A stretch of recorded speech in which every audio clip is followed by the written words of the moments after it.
I now request His Excellency Mr. Imran Khan, Prime Minister of the Islamic Republic of Pakistan, to make his keynote address.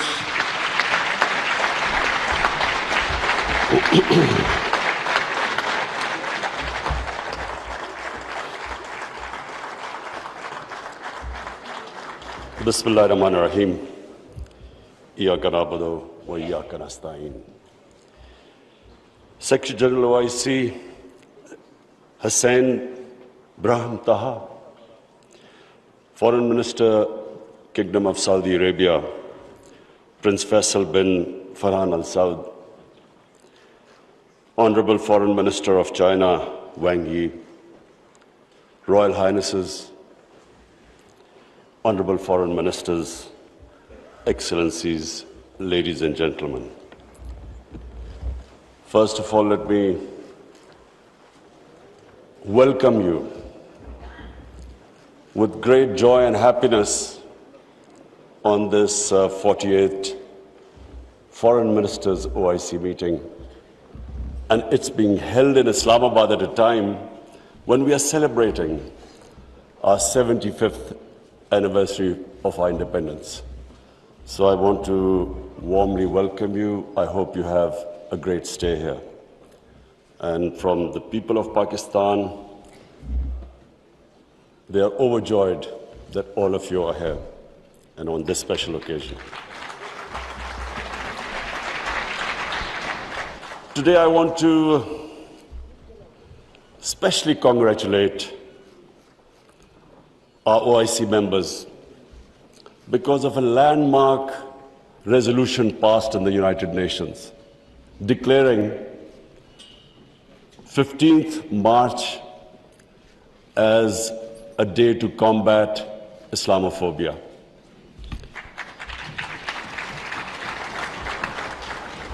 But I want to remind people why 15th of March. 15th of March was a day when a gunman walked into a mosque in New Zealand and shot dead 50 people. Why did he shoot them? Because he felt that all Muslims were terrorists. Where did this Islamophobia grow and was allowed to keep growing? After 9/11. What happened after 9/11? Unfortunately, this narrative of Islamic terrorism, Islamic radicalism, this narrative went on unchecked. Respected foreign ministers, I have spent a lot of my life in England, touring all over the world as an international sportsman. And I understand the Western civilization probably much better than most people. I went to university there and then used to spend half my year playing sports in the summer in England. Now I saw this growing. After 9/11, this Islamophobia kept growing. And the reason was, I'm sorry to say, that we, the Muslim countries, did not do anything to check this wrong narrative. How can any religion have anything to do with terrorism? How was Islam equated with terrorism? And once that happens, how is the man in the street in Western countries, how is he supposed to differentiate between a moderate Muslim and a radical Muslim? How can he differentiate? Hence, this man walks into a mosque and shoots everyone he could. Unfortunately, what should have been done and wasn't, the heads of Muslim countries should have taken a stand on this. But instead, a lot of our heads of state kept saying things like, well, we are moderate. The moment you say you're a moderate Muslim, you automatically say that there is some extreme form of Islam. Our head of state at the time, after 9/11, he coined a phrase called enlightened moderation. I understand English better than most. I still don't know what it means. Enlightened moderation was a term to appease those who were relating terrorism to Islam. And unfortunately, as a result, there was this perception that there are different types of Islam. There's some radical Islam, there's some moderate, there's some liberal Islam. There is only one Islam, Islam of our Prophet Muhammad sallallahu alaihi wasallam. There is no other Islam. In human communities, in every human community, you have your moderates, you have your liberals, you have your conservatives, you have your fanatics. Every human community has that. The man who walked into the mosque in New Zealand clearly was not a normal person.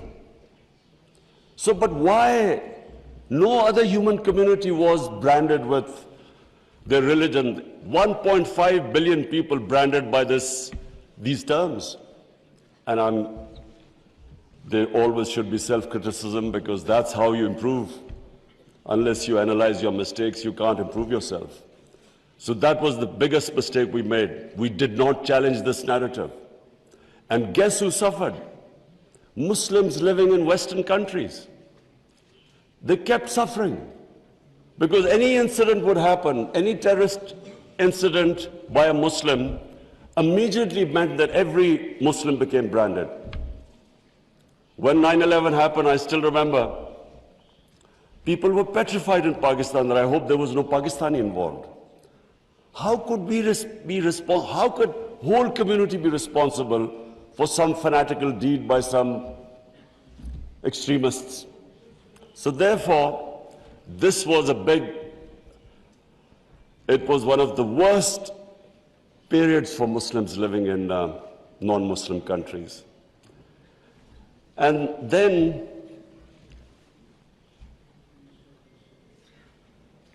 in 1989, there was a book called Satanic Verses, written by a Muslim who knew, because he came from a Muslim family, he knew the reaction in the Muslim world, amongst the Muslims, if he insulted or mocked or ridiculed our Holy Prophet, peace be upon him. But what happened after 1989 was, rather than again the Muslim world coming up with an intellectual narrative, trying to explain to them that why do we feel, why are we so hurt when our Holy Prophet is ridiculed? Why does it hurt us so much? Living in and knowing the Western societies, I knew why they couldn't understand, because they do not treat religion like we do. Jesus Christ is not treated the way we in the West, the way we treat our Holy Prophet here. So they couldn't understand what was going on. Why were there demonstrations? Why were there death threats to Salman Rushdie? So they kept thinking that the Muslims do not allow freedom of expression. So Muslim world is intolerant. It doesn't allow freedom of expression. They were able to vilify our religion. And yet there was no coherent response from the Muslim world. And therefore, we kept into the cycle. Every few years, there would be some cartoons, insulting cartoons against our Prophet. Every few years, there would be something insulting him. We would respond. There would be some act of extremists. They would not respond. So this Islamophobia, this cycle, kept getting worse. And poor Muslims living in Western societies kept suffering. So that's why I'm really pleased that for the first time it has been acknowledged that Islamophobia is a reality and something needs to be done about it. And from now onwards, we hope that we will be able to put forward a narrative that why it hurts us so much. And honorable foreign ministers, let me just say that I only came into politics 25 years ago. I was watching this Islamophobia building up in Western societies. But two, I wanted my country. We were the only country which became independent in the name of Islam. And so,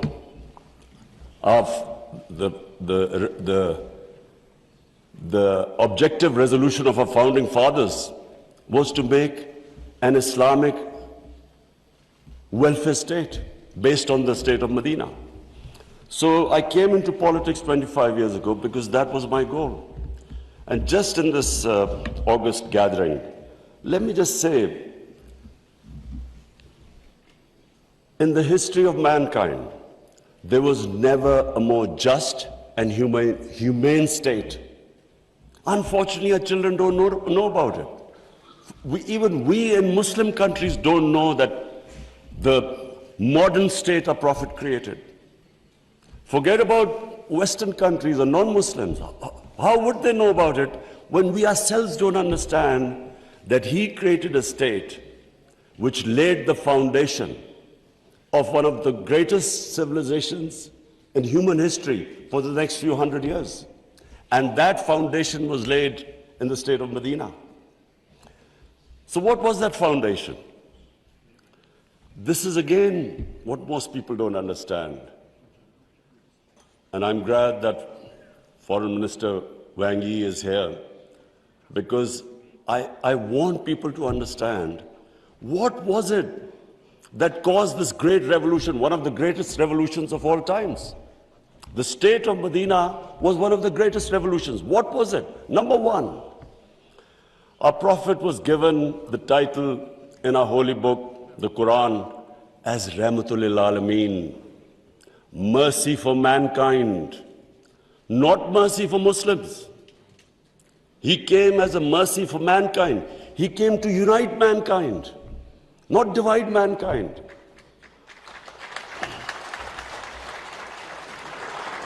Allah for Muslims is Rabbul Alameen, not Rabbul Muslimeen.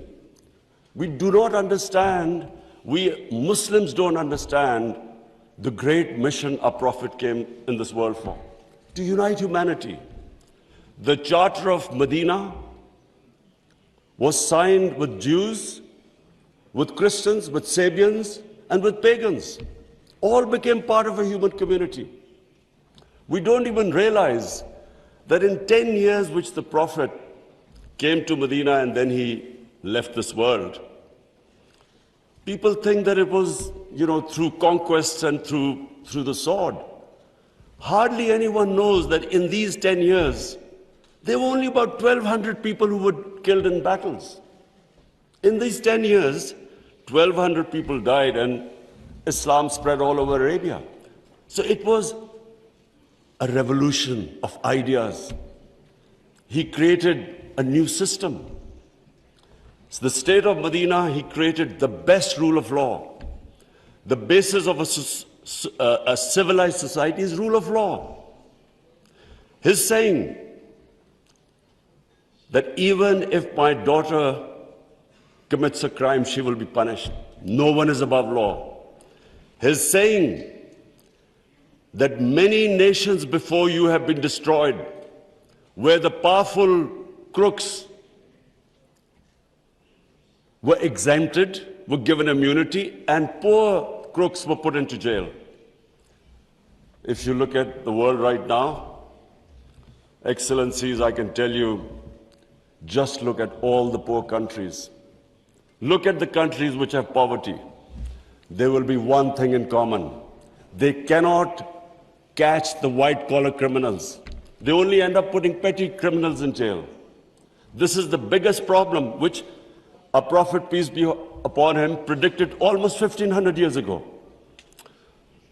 The developing world is poor, not because they lack resources, because they cannot put the powerful criminals in jail. There's a fact-eye panel report by Secretary General of the United Nations. According to this report, and this will shock all of you, that every year, $1.6 trillion leave the poor countries and end up in tax havens and in the developed world. $1.6 trillion according to the fact-eye panel report of the UN Secretary General. Just imagine what is going on. Poor countries are being robbed simply because we cannot put the powerful criminals in jail. We cannot bring them under the rule of law. This is what our Prophet predicted. And this was the state of Medina, where he set up this system of rule of law, no one above. And two of the first four Khalifas, two of the first four heads of state of Medina ended up in court of law. And one of the most revered and respected figures of Islam, who was the fourth Khalifa, he loses a case against a Jewish citizen because the judge refused to accept the testimony of his son. This was the justice system there, which laid the foundation of this great civilization. So what does it show? Number one,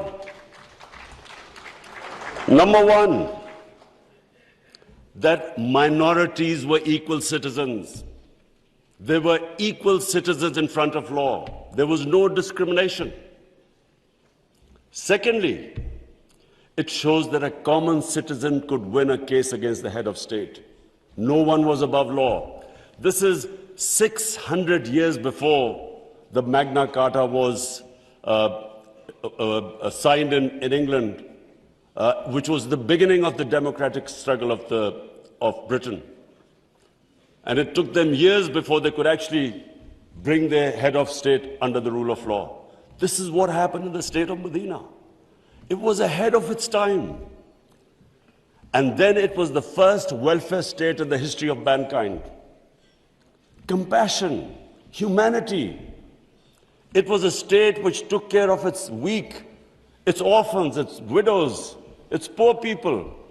It was the first time pensions were introduced in the state of Medina. They took care of the old people. A compassionate state. A state where they wanted to please the Almighty. How do you please the Almighty Allah? By looking after His human beings, especially the weak. This is what happened in the state of Medina. And today, I feel sad whenever I go to Scandinavia. I see what a welfare state should be in all over the Muslim world. Look at humanity there. Look at the way they look after the weak. In fact, sometimes I'm sad because they look after the animals better than some of us look after our human beings. And remember, He's Rahmatul Alameen, so whoever listened to His message, whichever human community will prosper. It doesn't matter, because for all humanity, He brought the message of mercy. If you look at Switzerland, in the rule of law index, Switzerland is 99%.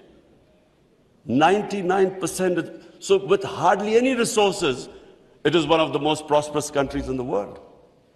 So as I said, anyone who goes by the model of Medina will prosper. And then, quest for knowledge. Foreign Minister Wang Yi, you'll be surprised, one of our prophets saying, he said, even if you have to go to China to learn and quest for knowledge, you must go there. Now, first, China at that time was center of knowledge, but it meant even risking your life. Going from, at that time, Arabia to China meant you might not come back. So that was the quest of knowledge. You have to seek knowledge from cradle to grave. He sparked off this great knowledge revolution. For hundreds of years, the top scientists were Muslims because they thought quest for knowledge was a sacred duty. Look at the situation in the Muslim world today. How much do we have a quest for knowledge? And then we get so much, wherever you go, Muslims are, that we imprison our women have no rights. And sometimes, it almost seemed that the US invaded Afghanistan to liberate their women. There was no other reason except to liberate their women. Somehow our women are in prison.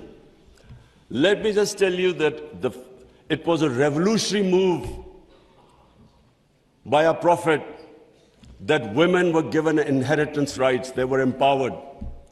In Europe, even 100 years ago, the women barely got their inheritance rights. 1,500 years ago, women were given their rights. And no one seems to know this. And sadly, cultural issues are equated to our religion. We cannot explain, sometimes Western people say, they confuse culture with religion. I'm sad to say in Pakistan, we discovered 70% of our women do not get inheritance rights. So we have especially had to pass law to enforce that women must get their inheritance rights. This is 1,500 years later. And no one knows this. Slaves, honorable foreign ministers, nowhere in human history has this happened. That slaves became kings. The Mamluks were slaves who became kings in Egypt. In India, there was slave dynasty, they became kings. Why? Because the Prophet said, treat your slaves as family members. Best to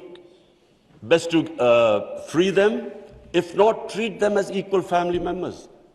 So he was the greatest human being that ever stepped foot. There'll never be a human being like them. Anyone close to the Prophet became leaders.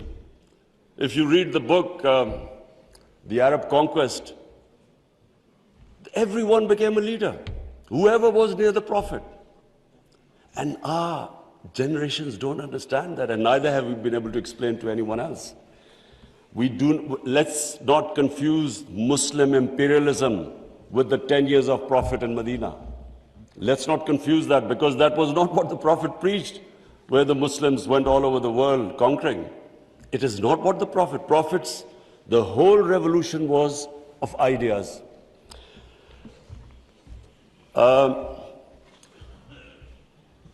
Honorable foreign ministers, one of the ideas of OIC is to protect Islamic values. So now I will say something which is completely different. I believe that Islamic values never have been so much under threat as they are right now. And I bring this to this August assembly because when I became the Prime Minister, I asked the police chief, asked him what the crime chart. I was amazed to note that sex crime, child abuse and rape is the fastest growing crime in this country. So we did further investigation. We discovered that the mobile phone, the sort of pornographic material available on the mobile phone to children, this has never happened in human history. So the material available is causing havoc in our society without us knowing. Parents don't know what's happening when the child goes into his room or something. They don't know what he's watching on his mobile phone. It is very important that this August forum, we should plan how to combat this, because it is already having a huge impact. We have a rise in divorces. We all know that the more vulgarity, the more a society gets permissive, it has a direct impact on the family system. One of the most important things about Islam is that our religion protects the family system. We have values like we respect parents, we have respect for our teachers, but the culture that is coming through, social media, we really need to think carefully, how are we going to protect our generations? I have formed in Pakistan a Rahmatul Alameen authority of scholars. The whole purpose is how are we going to give an alternate point of view to our children, cartoons. How do we, because children get influenced from that age onwards. How do we strengthen our children against this unpredictable social media revolution? How do we know where it is going? So I think that I thought at this meeting I should mention, because we need to start thinking about alternate media, how we can combat. You can't stop social media, but we can give our children, fortify them, strengthen them ethically and morally. Now I come to, two important political issues. One is Palestine and the other is Kashmir. Honorable Foreign Ministers, we have failed both the Palestinians and the people of Kashmir. I'm sad to say that we have been able to make no impact at all. They don't take us seriously. We are a divided house, and those powers know it. We are 1.5 billion people, and yet our voice to stop this blatant injustice is insignificant. We are not talking about conquering some country. We're simply talking about the human rights of the people of Kashmir and Palestine, the international law, which is on their side, United Nations Security Council resolutions that back their right. In Kashmir, the international community promised them the right to decide their own destiny through a plebiscite. That right was never given to them. In fact, the special status of Kashmir was taken away illegally by India on 5th August 2019. Nothing happened because they feel no pressure. They feel we can make a resolution and then, back to our usual business. I'm not talking about altering our foreign policies. All of us countries have our different foreign policies. But on core issues, I'm asking the OIC that unless we have a united front, we will keep these abuses will happen. Like in Palestine, it's daylight robbery going on in Palestine. The only hope I have is now because of social media, first time in Western countries, there's awareness of what's going on to the poor Palestinians.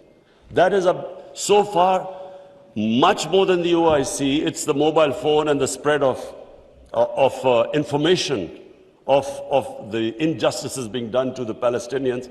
That is the best, at the moment, the best way to protect them, not us. In Kashmir, it's a war crime, according to the 4th Geneva Convention, to change the demography of an occupied land. India is changing the demography of Kashmir by making the Muslims from a majority to a minority, by bringing in settlers from outside.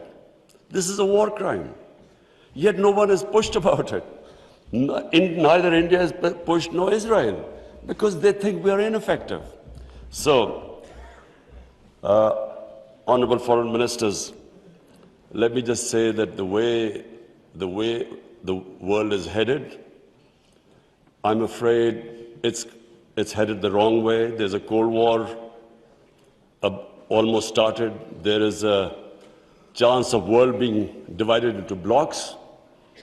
We 1.5 billion people, unless we are united, unless we take a united stand, we'll be nowhere.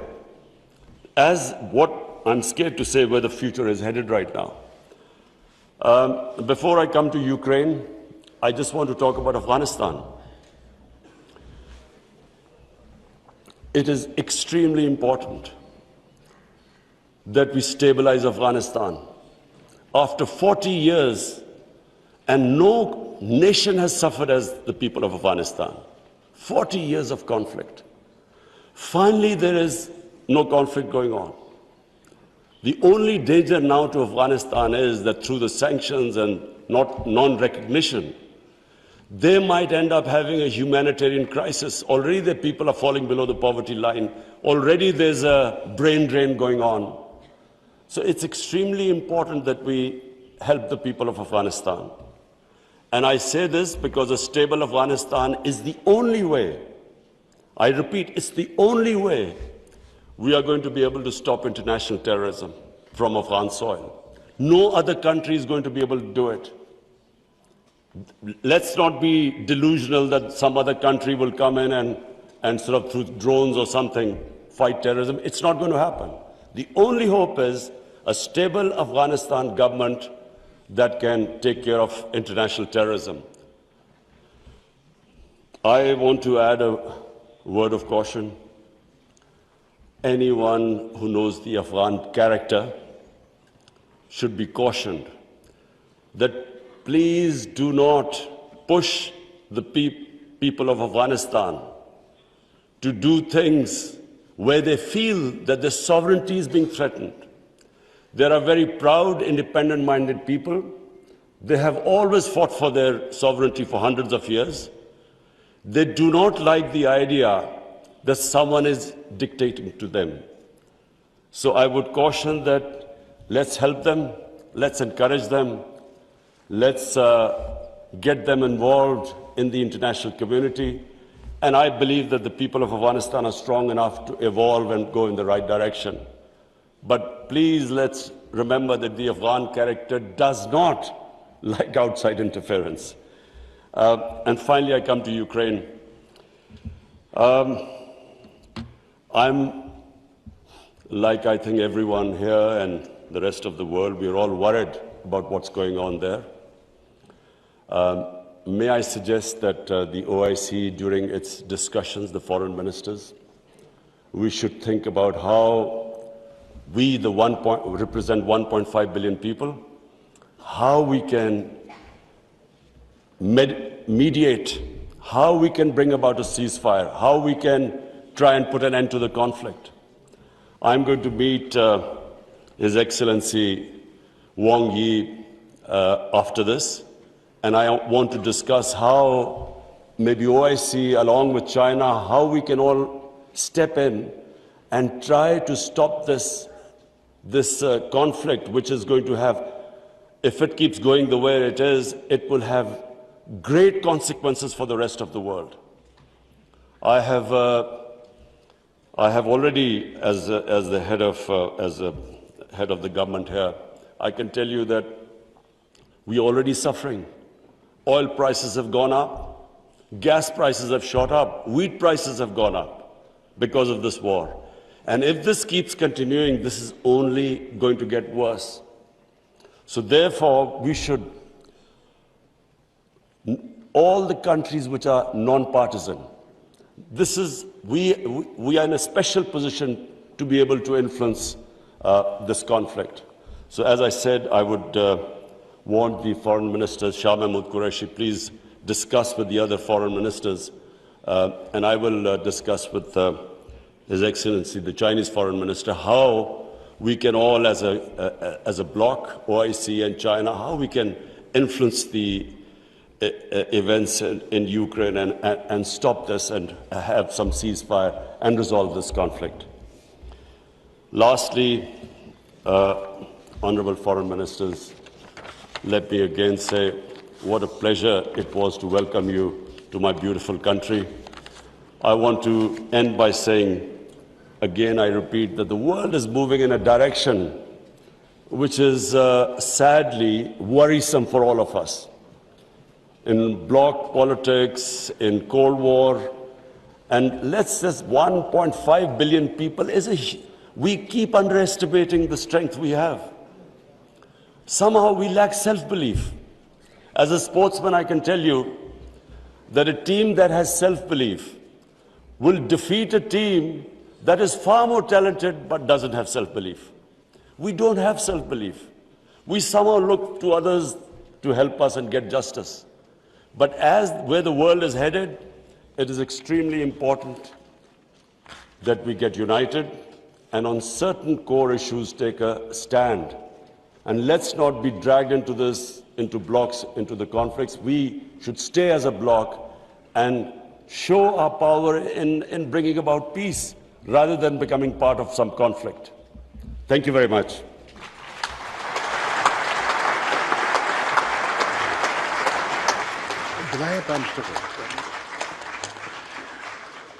Thank you, Prime Minister, for gracing the session and enlightening us with your words of wisdom.